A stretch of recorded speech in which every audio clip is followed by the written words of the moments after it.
What is going on, ladies and gentlemen? Leaner truly is better. Now, I know what someone is thinking. There are many camps within the physique sphere, and some of these folks are going to say things like, hey, it's okay if you have a little bit of pudge. It's okay if you have a little bit of padding on your stomach or on your muscles, as long as you're solid or stocky, whatever word you want to use.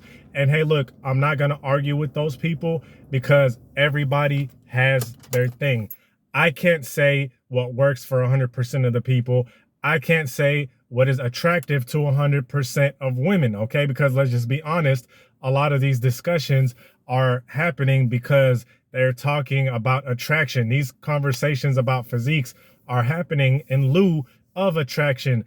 And even on the health side, right? I even have a argument that leaner is better for your health as well. And I'm gonna get into it. This is Tarik Talks. Thank you for joining me. If you want a one-on-one call, if you want to book a one-on-one session with me, link is in the description. Running a special this month. Get it. All right. So, yeah.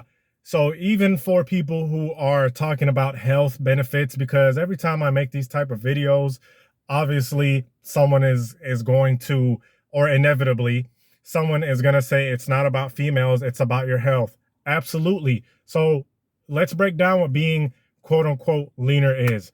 For perspective, or, you know, for comparison or whatever, I am 181 pounds and I'm 6 foot. I was 213 pounds. I am now 181 pounds. I know you're like, hell nah, there's no way you could be 181 pounds. Swear to God, right hand up, right? Took a couple of months, you know, 4 or 5 months or something of that nature, but I got down to 181. Okay. And for health purposes, you could think of it this way. Let's really dig deep and dissect what being lean means. Being lean means you have lower fat. Straight up. Being lean means you have lower fat. And of course, when you take it a step further, when you take it a step deeper, okay, that means, if aesthetic wise, that means you have more muscle as well. So your fat is down here and your muscle is up here. So you have a higher muscle ratio to fat ratio. Okay. That's basically what being lean is.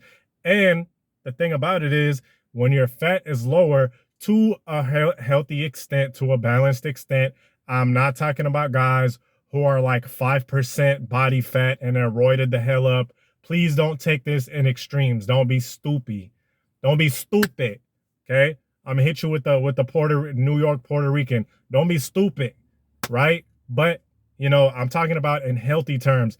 People love to use percentages. Okay. People love to use percentages. So I'm going to use percentages just for the sake of, you know, pleasing the audience. Okay. You have 10, 11, some people say 10 to 15% body fat. That's the sweet spot. Okay.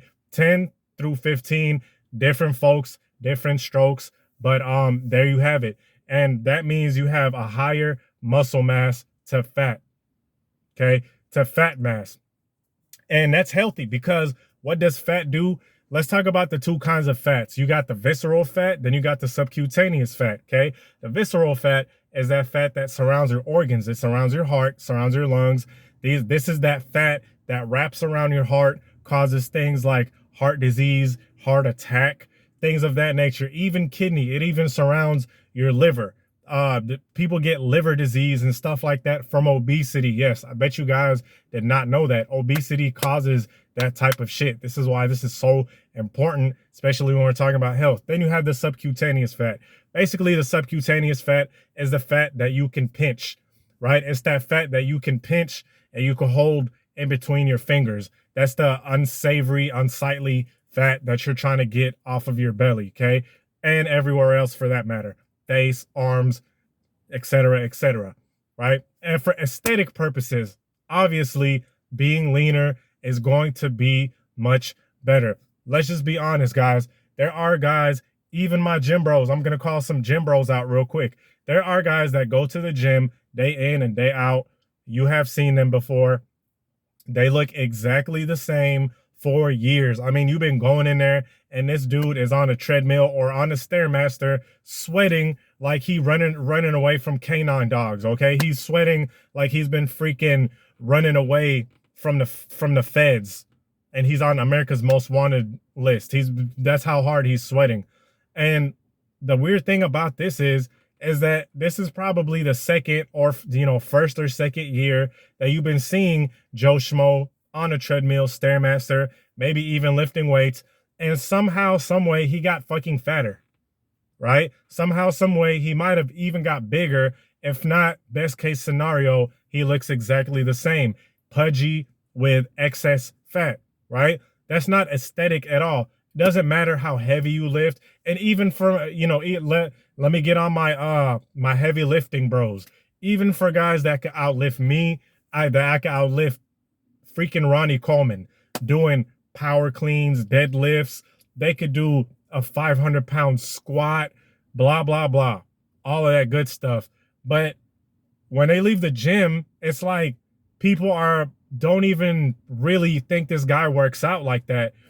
As a matter of fact, some people might even think he's fat. Some people might even think he's overweight. I mean, I know he's not. And people that hit the gym that know he's really not. He just has mass. But aesthetic wise, it's just he's a big guy.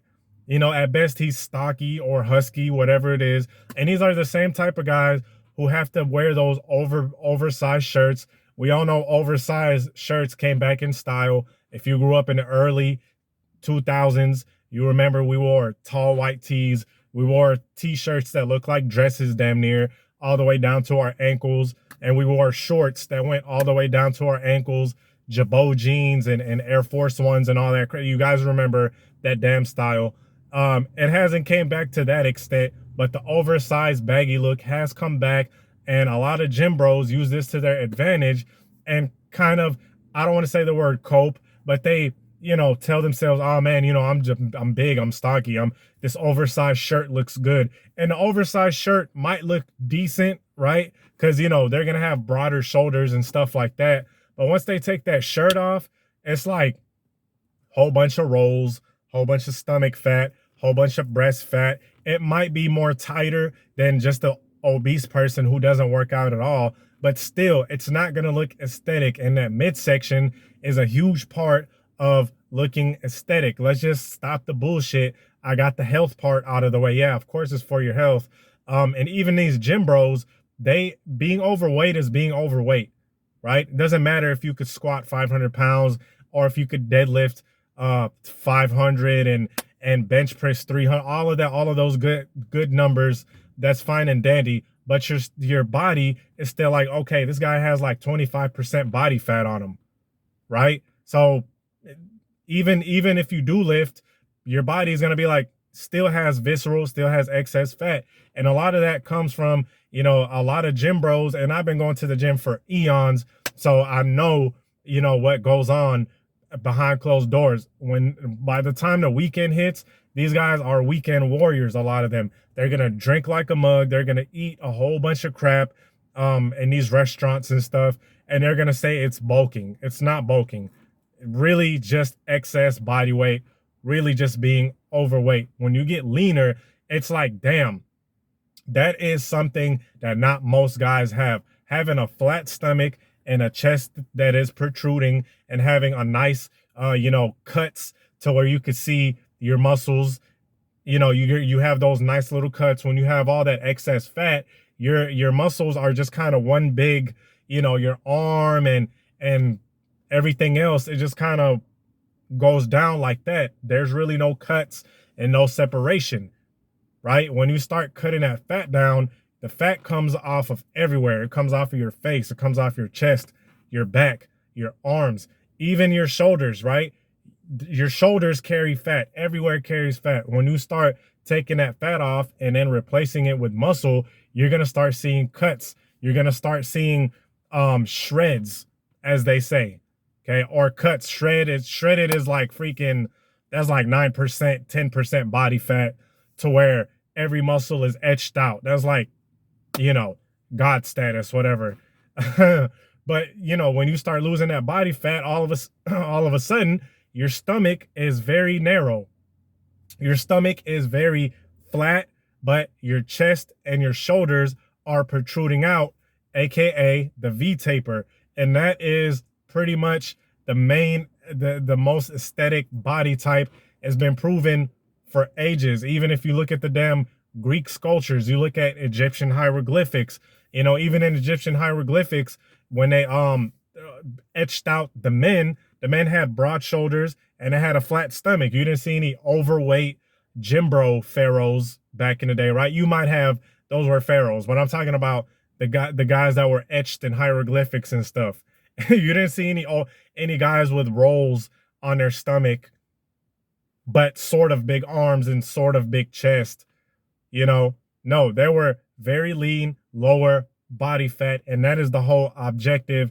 And the reason why being, you know, leaner is truly better is because it is a rare commodity. It's not a commodity. It is a rare thing to come by. It is something that is not very common at all. You're not going to see much men that have a flat ass stomach, damn near, or much less a six pack, but they have muscles. The other alternative is a guy that's just skinny as fuck. No muscle definition or anything, just skinny and flat, okay? So anyway, hey, look, in my opinion, leaner truly is better. Try it out for yourself. Peace.